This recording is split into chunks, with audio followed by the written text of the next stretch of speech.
Olá, tudo bem? Vamos falar hoje sobre o assunto da nossa segunda competência, que é a gestão documental propriamente dita. E lembre que além de você assistir esse vídeo, você não deve deixar de ler o caderno da disciplina.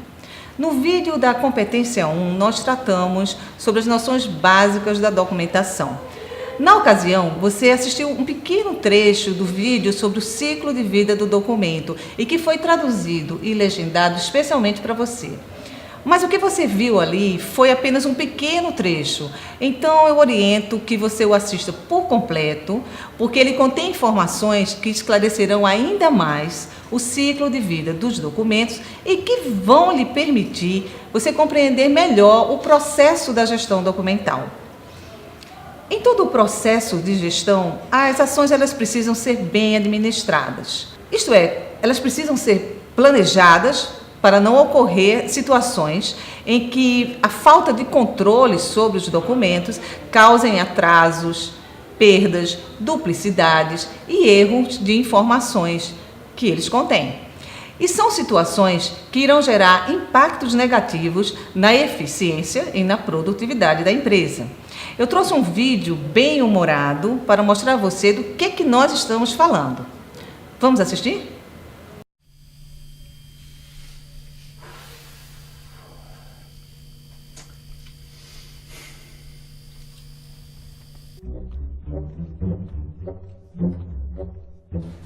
Let's add a comma there.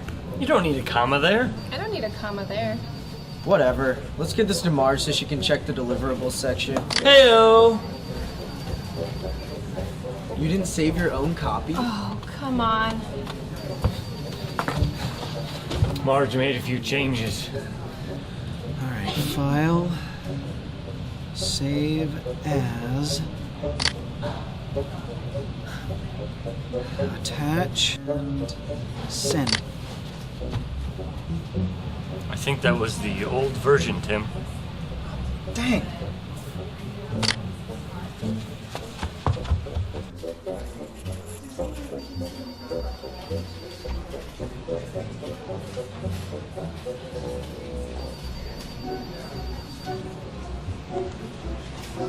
One 1.4. 1.5? Wait. This can't be right. I'm looking at version 1.2. Who has 1.5? The newest version is 1.5.1? Or is it 1.6? Does everyone at least have 1.2? I have 1.2, but I don't think it's the same as yours. Hello.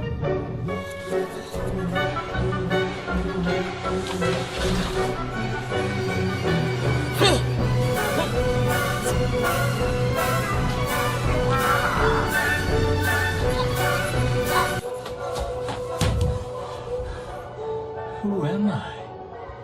Doc, it's time.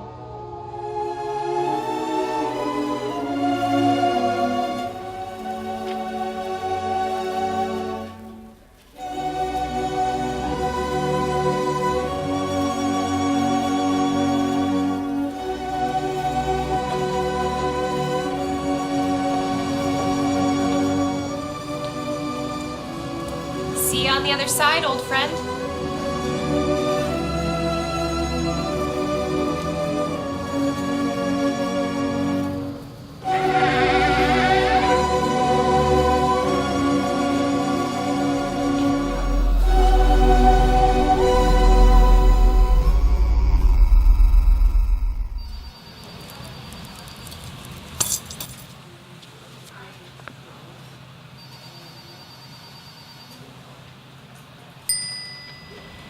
Whoa.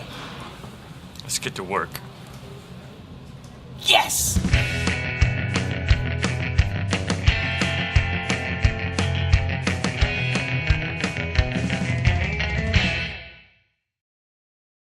Pois é, pelo que vimos, sem sombra de dúvida, se planejarmos as atividades das 3 fases do ciclo documental, ou seja, na produção, na utilização e na destinação do documento, não haverá dores de cabeça tanto para quem controla a documentação quanto para quem seja usuário dela. Quando possuímos metas, planos de ação definidos, objetivos e distribuição de responsabilidades e processos operacionais e administrativos, nós vamos ter grandes chances de sermos eficientes. E com isso, com os resultados desse planejamento, nós poderemos criar indicadores de qualidade que vão melhorar os processos. Para quem não lembra o que são indicadores de qualidade, eles são expressões numéricas, simbólicas ou verbais, empregadas para caracterizar atividades, fatos ou eventos em termos quantitativos e qualitativos, com o objetivo de determinar o seu valor. Os indicadores, eles ajudam a monitorar situações que devem ser mudadas, incentivadas ou potencializadas, desde o início de uma intervenção até o alcance do que foi pretendido e previsto como resultado. Pois bem, esses indicadores, eles são importantes informações para o planejamento documental. E sobre o planejamento propriamente dito, ele se constrói sobre uma série de providências e ações, tais como: primeiro, nós vamos elaborar um diagnóstico. Esse diagnóstico, ele contém o resultado do levantamento sobre a situação atual do arquivo da empresa e da produção documental dessa empresa. Nesse diagnóstico, identificamos o volume de entrada e os registros existentes dos documentos. Esses dados, eles vão nos permitir fazer reconhecimentos sobre o espaço físico que é destinado ao arquivo, para tomar decisões sobre sua guarda física, se ela continua na própria empresa ou se nós vamos precisar alugar espaços para ela, ou seja, vamos terceirizar essa atividade. Se ela fica na empresa, nós vamos ter que definir o uso de armários, se serão do tipo gaveta, se serão deslizantes, se vamos usar mapotecas, pastas suspensas, caixa-box, enfim. Vamos definir também itens de segurança para os locais da guarda dos arquivos e o uso de softwares, programas, de computador, para o controle documental. Também nós vamos precisar que sejam desenvolvidas políticas de acesso e planos de contingência para evitar riscos aos documentos. Também no planejamento, temos que analisar a tramitação, a forma como esses documentos transitam na empresa e a sua forma de arquivamento, e nessa análise da tramitação, se não houver um plano de classificação, uma tabela de temporalidade, as políticas, as normas e manuais de procedimento, instruções de trabalho, enfim, um sistema normativo, nós vamos ter que criar isso sim. E, pasme você, muitas empresas não consideram isso importante. E isso é extremamente importante. Nós vamos também definir o uso de digitalizadores, aparelhos de microfilmagem, suporte digital para dados, repositórios virtuais e, sobretudo, super importante, os recursos humanos e os programas de capacitação que serão necessários. Para que você tenha uma noção dessas ações, eu separei uma reportagem muito interessante do programa Olhar Digital, sobre uma empresa prestadora de serviço na área da documentação.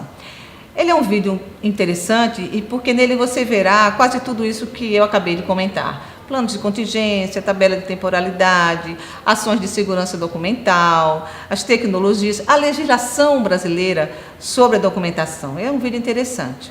Vamos assistir? Muitas empresas decidiram: digitalizar todos os documentos é a melhor solução.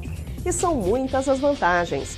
Ganha-se agilidade, é mais fácil fazer backup, dá para compartilhar muito mais rapidamente com funcionários. E é simples. Mas, por outro lado, a digitalização não resolve o problema das montanhas de papel exigidas pela legislação. E a história toda pode acabar virando mais custo que solução. Tire as suas conclusões. Se dependesse exclusivamente da tecnologia, este galpão repleto de documentos em papel certamente daria lugar a algo um pouco mais produtivo.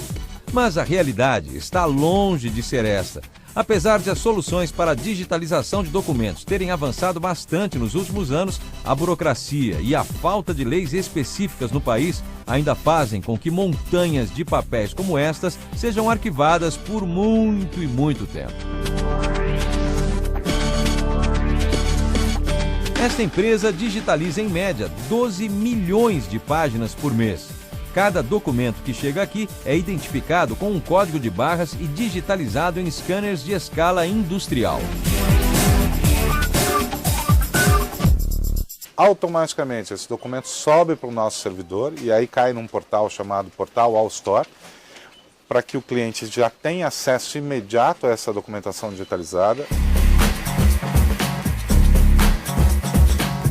Apesar de todo o avanço, o último passo desse processo é para trás, pelo menos na nossa opinião, né? Depois de digitalizados, esses documentos são arquivados em caixas e colocados neste imenso galpão. Para evitar qualquer possibilidade de incêndio ou ameaça a essa papelada toda, o nível de segurança é altíssimo.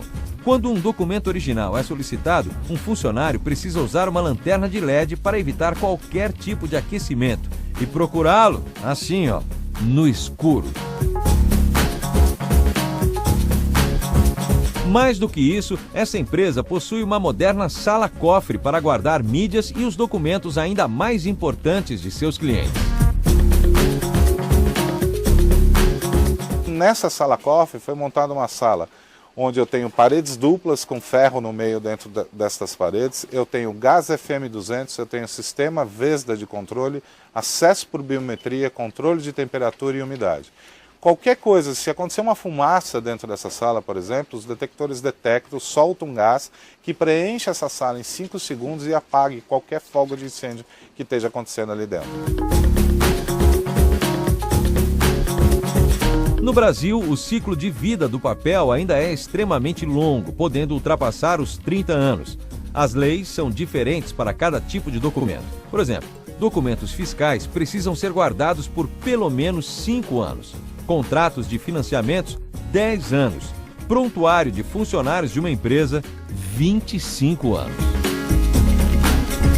No fundo de garantia, por exemplo, eu sou obrigado a guardar documentos por 30 anos. Na legislação previdenciária, 20 anos. Porque eu posso ter alguém que trabalhou, prestou serviços para mim, teve um vínculo empregatício, teve uma relação de emprego, vai se aposentar, às vezes não tem informação, e vai precisar dessa informação que ele vai obter através da minha empresa. Eu sou obrigado a manter essa documentação em arquivo.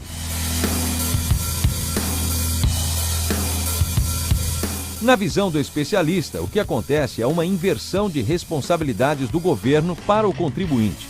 Em vez de o órgão responsável fiscalizar, é sempre a empresa ou a pessoa física quem tem de comprovar sua inocência e quitação de dívidas. Claro, a tecnologia poderia ajudar e muito, mas para travar um pouco mais ainda a situação, no Brasil não há qualquer legislação que aceite documentos digitalizados como oficiais.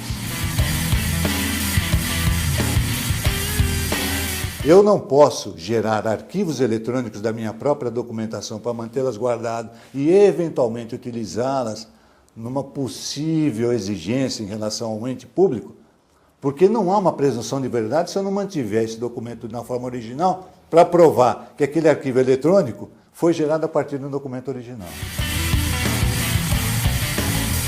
Nos Estados Unidos, por exemplo, a situação é outra. Enquanto por aqui cabe ao juiz decidir se aceita ou não uma imagem digitalizada em um processo judicial, lá o maior prazo para guardar um documento é de 6 anos. Bem menos que os nossos 30, né? E sempre se parte do princípio de que quem prestou suas contas está falando a verdade. Porque o ordenamento lá é cumprido.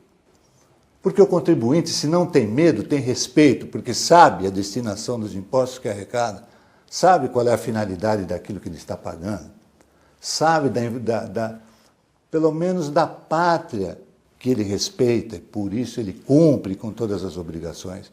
Em contrapartida, a presunção da verdade está sempre do lado do contribuinte nas informações que ele presta. A digitalização, ainda que não possa ser usada legalmente, traz uma série de vantagens. Além de ganhar espaço físico no escritório, o acesso virtual ao documento é infinitamente mais rápido. E o documento digitalizado ainda pode ser acessado por mais de uma pessoa ao mesmo tempo. Mas, pelo visto, no Brasil, por mais retrógrado que pareça, a gente ainda vai continuar guardando papel por um bom tempo. Pois é, gente. Todos esses procedimentos e ações que vocês acabaram de assistir na reportagem lhe dão uma dimensão de como é a área da gestão documental para o mundo empresarial. Existem inúmeras outras ações que são relacionadas a esse tema, mas infelizmente o nosso tempo é curto e deixaremos para explorar essas ações em uma outra oportunidade. Então, desejo bons estudos para vocês e nos vemos em nosso próximo encontro.